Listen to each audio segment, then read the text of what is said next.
Class. तो आज हम यूज करेंगे टॉय बेस्ड पेडागोजी यानी खिलौना विधि, राइट। तो एसएस पार्क में इसको ग्लोब को बहुत बार देख चुके हैं, सबने देखा है? कितने बच्चों ने इसको घुमाया है? अरे वाह, सभी ने घुमाया ना। चलिए, तो हमारा जो पार्ट था ग्लोब, उसी से रिलेटेड एक छोटा सा टॉपिक है, वो यहाँ डिस्कस करेंगे, ठीक है। तो सबसे पहले बात करते हैं ग्लोब की। अगर इसको डिफाइन करें तो ये पृथ्वी का हुबहू नमूना है। क्या है? एज इट इज है। बड़ी पृथ्वी है, इसका छोटा सा एक मॉडल है। Is it clear? तो इसकी बात करें तो इसमें सबसे अच्छी बात क्या है कि इसमें हर चीज एज इट इज है, कोई ज्यादा कमियां नहीं है। जितने भी महाद्वीप, महासागर जितने भी दिखेंगे आपको, उनका जैसा हमें पृथ्वी पे उतना ही उनका क्षेत्रफल, एरिया वगैरह सेम है, ठीक है। इसमें कमियां कम है, पर मानचित्र में कई कमियां होती है एरिया की, खास तौर पे। जैसे हम ध्रुवों की तरफ जाएंगे एरिया गड़बड़ हो जाता है, ग्रीनलैंड उस वजह से बड़ा हो जाता है, देखा ना। पर ग्लोब में आप देखोगे तो ग्रीनलैंड काफी छोटा है, देखो दिख रहा है येलो वाला ग्रीनलैंड। और ऑस्ट्रेलिया नीचे आएगा, देखो इस तरफ, ये काफी, ये रहा नीचे, ये काफी बड़ा है उससे, ठीक है। और आप जब मैप में देखोगे लगभग दोनों बराबर हो जाएंगे क्योंकि एरिया खराब होता है, ठीक है। तो ग्लोब की बात करते हैं, तो ग्लोब अगर पृथ्वी की बात करें, पृथ्वी का एज इट इज नमूना है, पृथ्वी का शुद्ध रूप है, प्रकार से। क्लियर? तो पृथ्वी के मॉडल को या पृथ्वी के नमूने को हम क्या बोलते हैं? ग्लोब। प्लास्टिक का हो सकता है, मेटल का हो सकता है, और हमने स्टडी के लिए बहुत बड़ा ग्लोब हमारे एसएस पार्क में बनवाया है, ठीक। चलिए अब आगे चलते हैं। तो ग्लोब को हम कई बार ऐसे घुमाते हैं, तो हमारी पृथ्वी की जो घूर्णन की जो दिशा है वो क्या है? पश्चिम से पूर्व। क्या है? पश्चिम से पूर्व। पश्चिम की दिशा याद है सभी को? इंडिया पढ़ा था जब बताई थी। इस तरफ पश्चिम, इस तरफ पूर्व, ठीक है। तो पश्चिम से पूर्व की तरफ घूमता है। Is it clear? और हमें क्या दिखता है? सूरज कहाँ से उगता दिखता है? पूर्व से। फॉर एग्जाम्पल यहाँ भारत का ही दे देते हैं। अब भारत बैक साइड है, वहाँ धूप नहीं जा रही है, तो वहाँ क्या होगी? रात या दिन? रात होगी, ठीक है। और जैसे घूर्णन होगा वो घूमता आएगा, इधर क्या हो जाएगा? और अब क्या होगा? जैसे पे सीधी धूप पड़ेगी, और अब क्या होगा? और अब क्या हो जाएगा? दोबारा से रात। तो घूर्णन से हमें एक चीज पता चली, घूर्णन से क्या होता है? पृथ्वी पे दिन और रात होते हैं। क्लियर हो गया? घूर्णन गति से क्या होता है? दिन और रात। क्लियर है सभी को? चलिए अगला एक कंसेप्ट और था हमारा, अक्ष का बेटा, एक्सिस बोलते हैं इंग्लिश में। तो जब कोई भी चीज गोल घूमती है स्पीडली, तो उसमें दो बिंदु बनते हैं, एक ऊपर केंद्र बिंदु बनेगा, एक नीचे बनता है, ठीक है। तो ऊपर वाले जो बिंदु बनता है उसको हमने क्या नाम दिया है? उत्तर ध्रुव। और नीचे वाले बिंदु का क्या नाम दिया है? दक्षिण ध्रुव, ठीक है।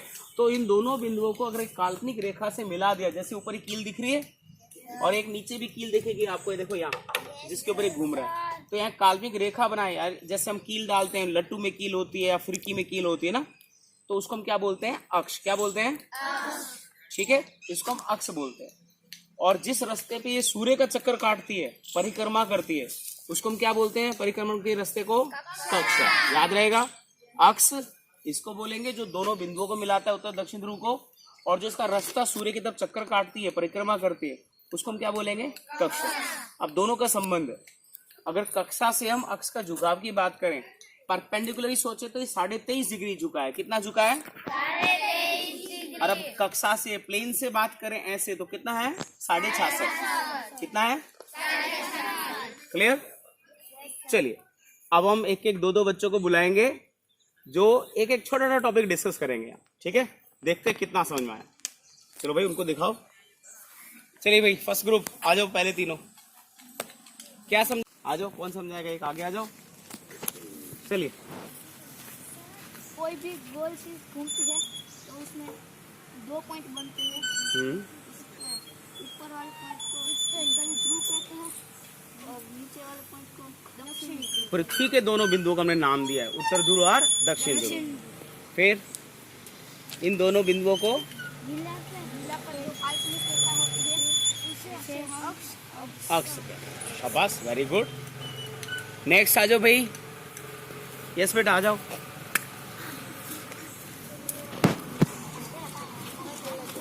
हाँ भाई क्या समझाओगे? पृथ्वी का झुकाव झुकाव समझाओगे? चलो कैसे झुकी है बताओ, ध्यान दो बेटा। अगर अच्छा समझाए तो ताली बजानी है। पृथ्वी का झुकाव 66 डिग्री है। किससे? कक्षा से। कक्षा से, शाबाश। और अक्ष से देखे तो 23.5 डिग्री झुका हुआ है। लंबवत है, उससे ऊपर से देखे तो 23.5 23.5। ठीक है, तो किसका झुकाव बता रहे हैं आप? अक्ष का। ठीक है, पृथ्वी ऐसे ही घूमती है जैसे घुमा रहे हो? नहीं सर, ऐसे घूमता ऐसे घूमती। कौन सी दिशा है ये? पश्चिम से पूर्व। शाबाश, वेरी गुड। जाओ बैठ जाओ, लाओ। नेक्स्ट फ्रॉम गर्ल्स बेटा। अरे क्या समझाओगे? पृथ्वी किस दिशा में घूमती है? लो जी समझाओ, आ जाओ तीनों। बेटा आप लोग प्रश्न पूछ सकते हैं बीच में, ठीक है? सर चलो बताओ। सूरज, हमको लगता है कि सूरज घूमता है, लेकिन नहीं, सूरज नहीं घूमता, पृथ्वी घूमती है। हाँ, ऊंची आवाज बेटा। पृथ्वी घूमती है और जो हमारा भारत है वो पश्चिम से पूर्व जाता है। उससे हमको है ना सूरज उगता हुआ पश्चिम पूर्व से उगता हुआ दिखता है। उससे दिन और रात बनते हैं। जैसे कि यहाँ पे एक दोपहर आई है और फिर उधर जाएगा तो शाम हो जाएगी, फिर इधर आएगा तो सवेरा हो जाएगा। हाँ, रात हो गई और अब फिर सुबह हो गई, तो इससे क्या बना? दिन और शाबाश। किसी को कुछ? चलो नेक्स्ट आ जाओ भाई, नेक्स्ट चलिए। जो सबने समझाया वो सारा समझाओ।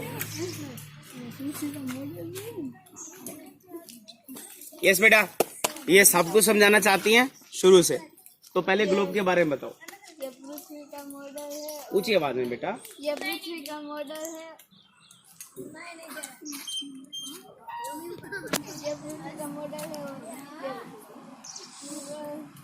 पश्चिम से पूर्व तरफ घूमती है और पृथ्वी में है वैसा ही माप है। और मैप में ये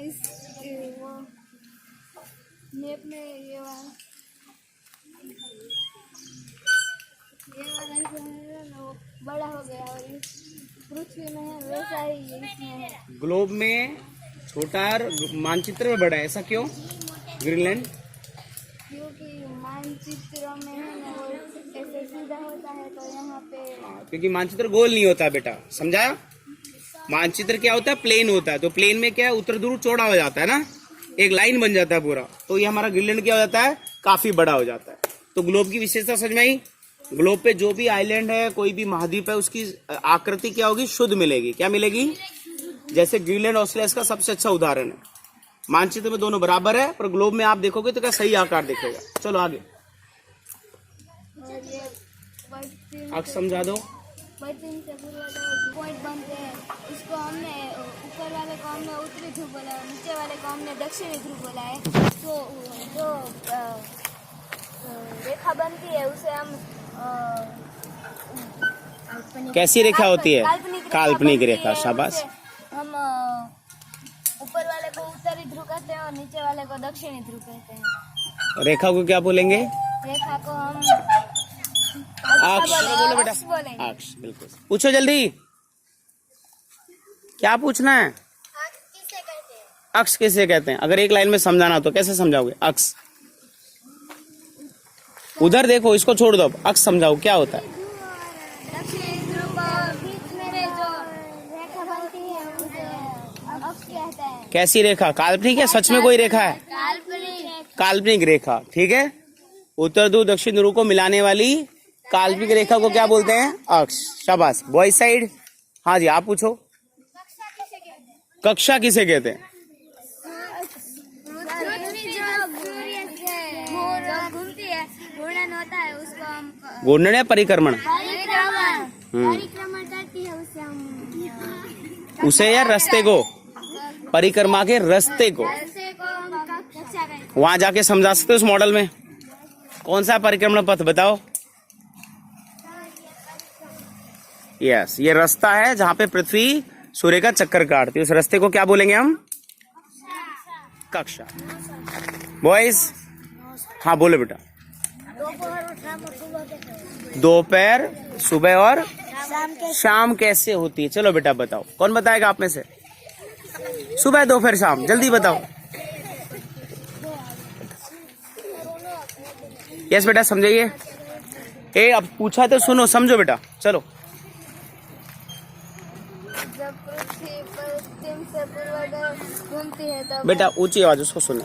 जब पृथ्वी है पश्चिम से पूर्व तरफ घूमती है तो यहाँ पे सुबह होती है और जैसे घूमती जाती है और यहाँ पे सीधा पड़ता है तो दोपहर होती है और घूमता जाता है वहाँ पे फिर रात हो जाती है फिर शाम हो जाती है। शाम होती है फिर रात होती है फिर सुबह कब होगी? फिर जब घूम जाएगी हाँ फिर अब सुबह हो जाएगी। ठीक है, हाँ जी समझ में आ गया? बैठो।